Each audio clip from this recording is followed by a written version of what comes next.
Hi folks, Slick here. Now, here we have something very, very nice and very, very special. This is another Shirogorov. Now, the last Shirogorov we had was quite an old F95. Coincidentally, one of which they've just, in the last couple of weeks, brought out a new version of. So that pattern that was on the sort of turtle scale sort of pattern has been revived. I think it's now got an M390 blade rather than an S30. I think it was S30 or S35 VN. They've just revived that. Now this is a more modern one. This has M390 steel, but also, and perhaps more interestingly, it has this frag pattern on the handle, and the frag pattern comes from, I'll just get this up here so you can see it. Hopefully you can see that little symbol there by my thumbnail, which it says was MEFP, Monkey's Edge frag pattern. Monkey's Edge is an American knife retailer, and they get various companies. I've seen it from from Medford. We saw Medford last time. I've seen Medford do the frag pattern for them, and I think I've seen other companies. Anyway, knives that they retail, they like to try and get the frag pattern added to them. This has a lovely M390 blade and a nice little drop shot action. This is a smaller Shirogorov than the F95. The F95 was large Sabender sized. Now, as a result, just because of my rubbish hands, I struggle a little bit with this one, just to get the right movement. But once you get that flipper tab and flip it, it's one of these knives that once it starts to move, you just know it's going to open properly. There's just no getting away from it. But for size comparison purposes, we could use the small Sabender.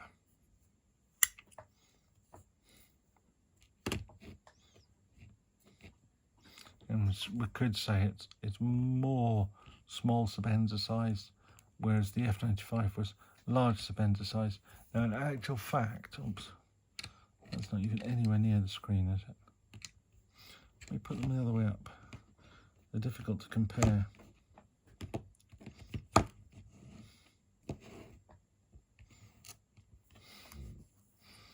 When they've got their clips in the way.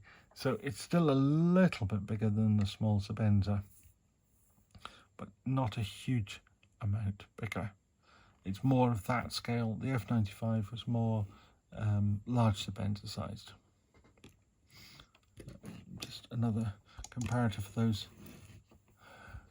who don't have Sabenders to compare these things to. There's the Swiss Army 93mm Pioneer X in this case, also with a frag pattern.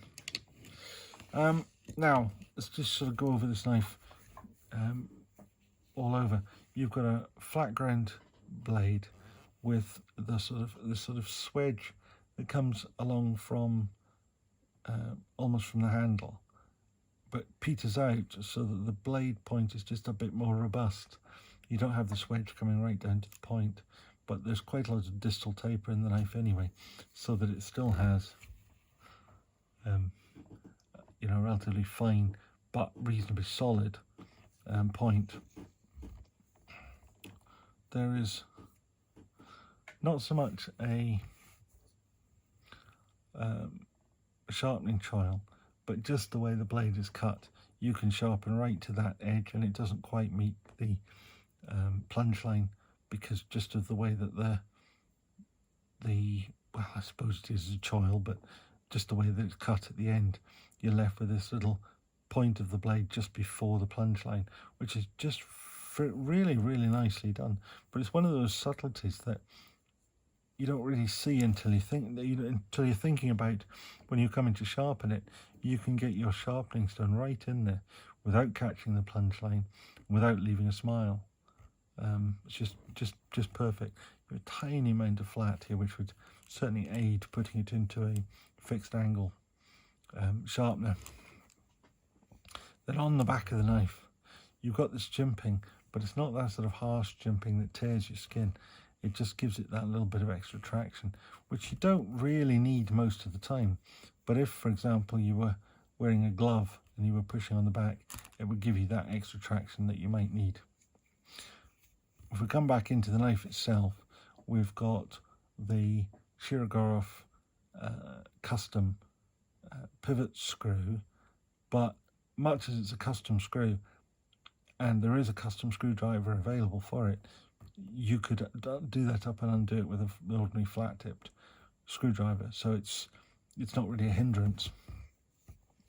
When it comes to the back of the knife, I'll just close it for a second. Where the flipper tab comes in, there is a recessed area either side, so that means that when you do come to flip the knife, there is somewhere for your finger to go. And as I say, it's got this perfect detent. It's difficult. It's a small flipper, which makes it a little bit tricky for the likes of me. But even for me, once you've found it and got your finger on it, you just press it and it just opens. It's almost like it was assisted, only it's not. It just, once it's moving, it just carries on until it's finished doing what it's supposed to do.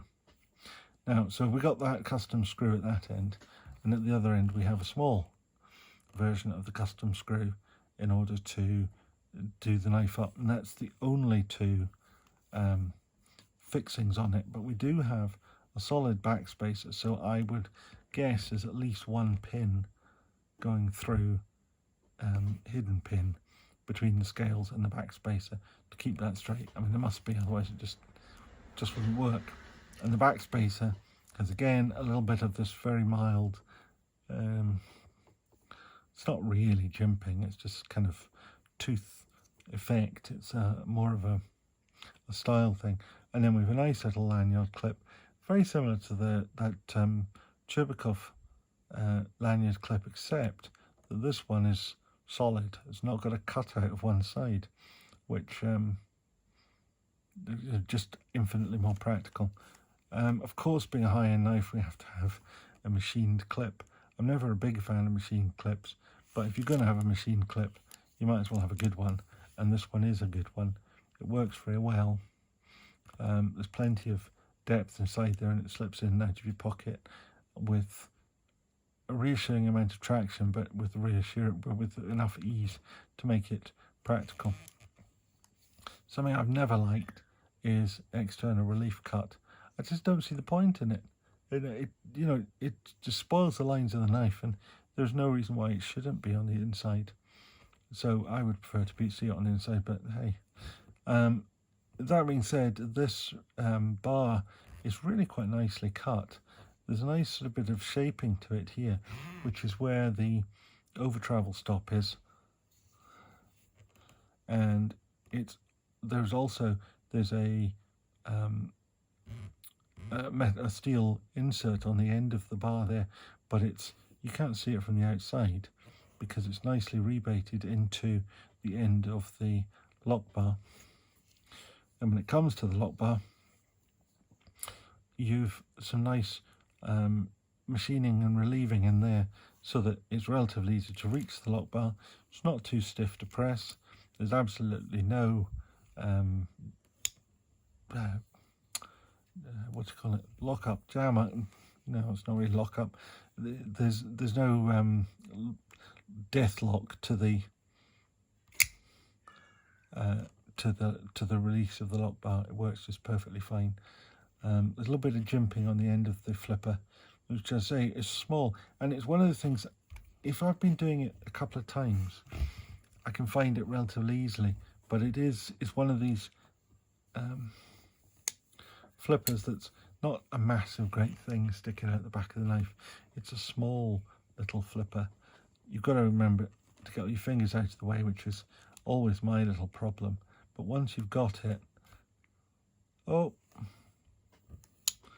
there's a first. It's the first time with the Shirogorov that I've not managed to flick it open, which is in some ways a disappointment. But you know, for it to stand out as being newsworthy, I think that's quite a thing. There's something else I noticed. Inside the backspacer, it's cut away so that the blade fits into the backspacer, and that means that you can have a relatively large amount of blade for, let's just do this without cutting myself.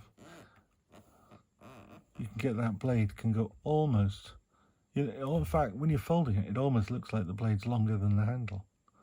I mean, that's just an optical illusion because clearly it isn't longer than the handle, but it goes right in there.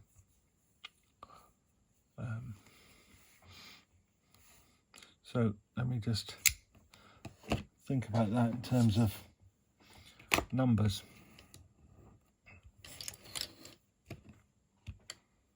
Oops. Let's bring this down here a wee bit. Right.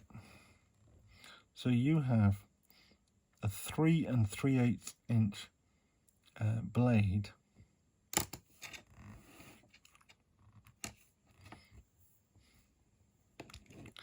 and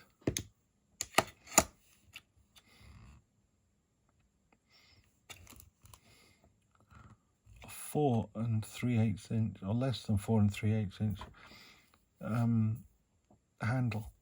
So you got quite an efficient, what Nick Shabazz would call an efficient blade to handle ratio.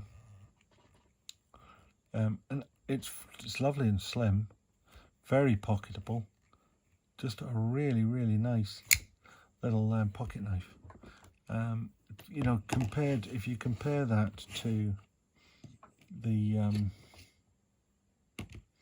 Chris Reeves Sebenza, it's infinitely smarter. Just so much nicer to look at. It doesn't have these sort of big bulbous screws sticking out of it. In terms of the clip side, you know, it just looks neater. This looks very crude and rough. This looks lovely and organic and smooth. So much as I love my Chris Reeves Sebenza, I'd swap it for this in a heartbeat. Unfortunately, I don't think I could swap it for this in a heartbeat because I suspect this is rather more expensive than the Sebenza. Not that I know that for a fact, but I expect it to be so. So, not sure what more else I can say about this, other than the fact I absolutely love it. It's a beautiful, beautiful knife. Yeah, there we are. If you like the stuff, please give it a thumbs up. If you want to see more of these, and there's plenty more to come, including, I think there's about 10 more Shirogorovs over the period, then please subscribe and remember to ring the bell if you want notifications of when they're coming up. Okay, thank you very much. Bye.